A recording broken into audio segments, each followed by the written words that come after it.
Hello students, कैसे हैं आप सभी लोग। तो चलिए सीखते हैं आज अपने वी लुकअप के बाद जो नेक्स्ट वीडियो हमारी आ रही है एच लुकअप की। ठीक है, तो नॉर्मली हमने सीखा था वी लुकअप। अभी ध्यान रखना, वी लुकअप हमने उतना ही सीखा है जो आपको अभी काम चलाऊ हो सकता है। ठीक है, प्रोजेक्ट हम करेंगे कि कैसे इसका प्रैक्टिकल यूज़ कर सकते हैं, उसकी वीडियो जल्दी आएंगी। तो फिलहाल अभी इस टाइम पे हम दूसरा जिसका पार्ट है एच लुकअप, ठीक है, उसको कंप्लीट करते हैं। लेकिन वी लुकअप देखा है हमने, तो एच लुकअप भी आपको बहुत ही इजी लगेगा। ठीक है, तो फर्क क्या दोनों में वो समझ लेते हैं। मान के चलते हैं कि अभी हमारे पास जो डाटा है इस पर हमने वी लुकअप लगाया था और इसी डाटा पे एच लुकअप भी लग जाता है। ठीक है, फर्क क्या है वी लुकअप में? देखो, वी लुकअप में क्या होता है कि हम लेफ्ट टू राइट कोई वैल्यू प्रोवाइड करते हैं। ठीक है, मान के चलते हैं कि अगर कोई हमने वी लुकअप लगाया तो वो लेफ्ट से राइट तक की वैल्यू लेके आएगा, इस तरह से ना, ऐसे। लेकिन एच लुकअप ऐसा नहीं है। एच लुकअप करता क्या है कि टॉप टू बॉटम लेके आता है। मान के चलो कि हमने यहाँ पर कोई वैल्यू लिखी है तो नीचे टॉप टू बॉटम वैल्यू लेके आएगा। जो हमारा वी लुकअप है वो कॉलम के अकॉर्डिंग काम करता है और जो एच लुकअप है वो हमारा रो के अकॉर्डिंग काम करता है। ठीक है, तो चलिए पहले प्रैक्टिकल समझते हैं कि इस डाटा पे हम एच लुकअप कैसे लगा सकते हैं। ठीक है, डिलीट करते हैं इसको। चलिए मान के चलते हैं अभी जो हमारा डाटा है, पहली बात ये समझ लेना कि जो डाटा है ये हमारा अभी वर्टिकल है। ठीक है, अभी हम चाहते हैं कि सभी स्टूडेंट के नेम्स आ जाएं, क्लास आ जाए और रोल नंबर आ जाए। तो इसके लिए हमें एच लुकअप की रिक्वायरमेंट पड़ेगी। ठीक है, एच यानी हॉरिजॉन्टल।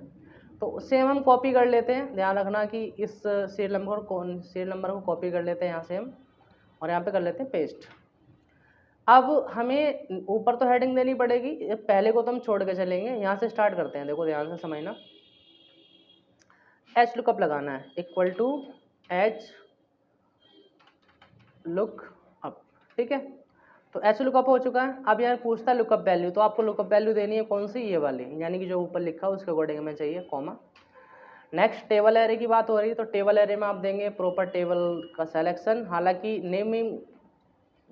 नेमिंग वगैरह देना मैंने आपको बता दिया है पुराने वी लुकअप वाले में, तो आप टेबल का नाम वगैरह दे देना। ठीक है, फिर करेंगे हम कॉमा। फिर पूछता है कि जी कौन से रो में है आपका डाटा? 1 नंबर में। ठीक है, तो हम बता देंगे ये 2 नंबर पे है जो हम निकाल रहे हैं। जो 1 है ना, ये हमारे सेकंड रो में है सिलेक्शन के अंदर, तो यानी कि हम लिखेंगे यहाँ पर 2, फिर कॉमा, फिर 0। सेम वही है, देखो कुछ चेंज नहीं हुआ, सिर्फ पैटर्न चेंज हो गया है। ठीक है, टॉप टू बॉटम वाला काम हो रहा है।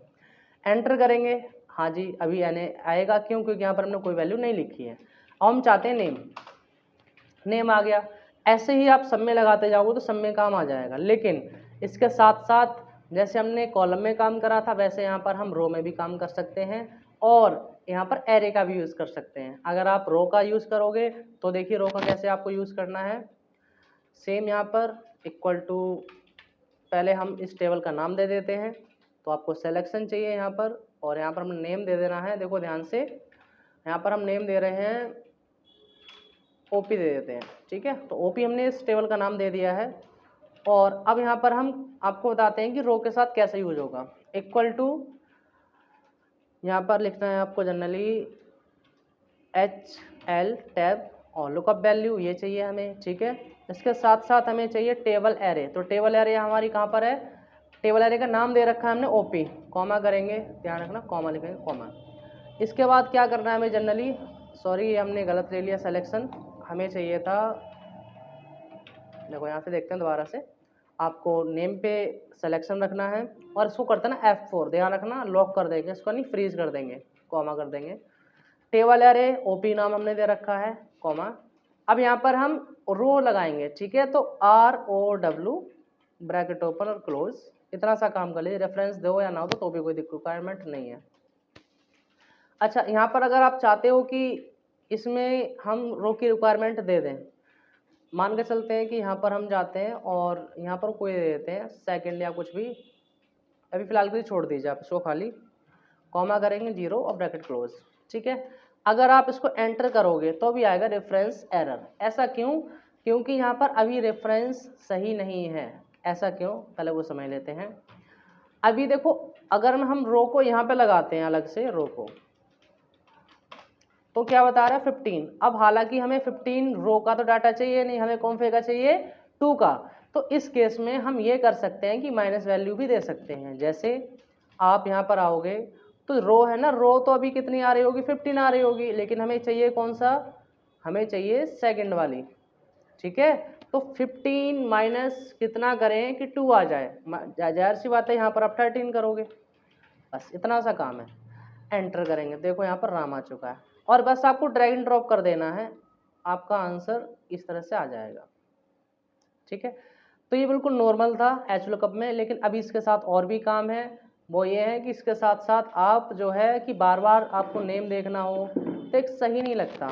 ठीक है, तो इसके लिए आप एक ड्रॉप डाउन लिस्ट भी बना सकते हो। वो कैसे बनाएंगे, आपको नेम पे क्लिक रखना है, आपको जाना है डेटा पे, फिर यहाँ पर आपको मिलेगा यहाँ पर डेटा वैलिडेशन, यहाँ पर मिलेगा आपको यहाँ पर लिस्ट। ठीक है, लिस्ट चाहिए आपको, यहाँ पर लिस्ट लेने के बाद आपको सोर्स पे जाना है, और सोर्स पे आपको वो सिलेक्शन लेना है जिनकी आपको लिस्ट बनानी है। हमें चाहिए यहाँ से यहाँ तक की, यहाँ से यहाँ तक की, देखो सिलेक्शन में ले लिया और करना है ओके। इतना सा काम है। अब देखो फ़ायदा क्या हुआ यहाँ पर,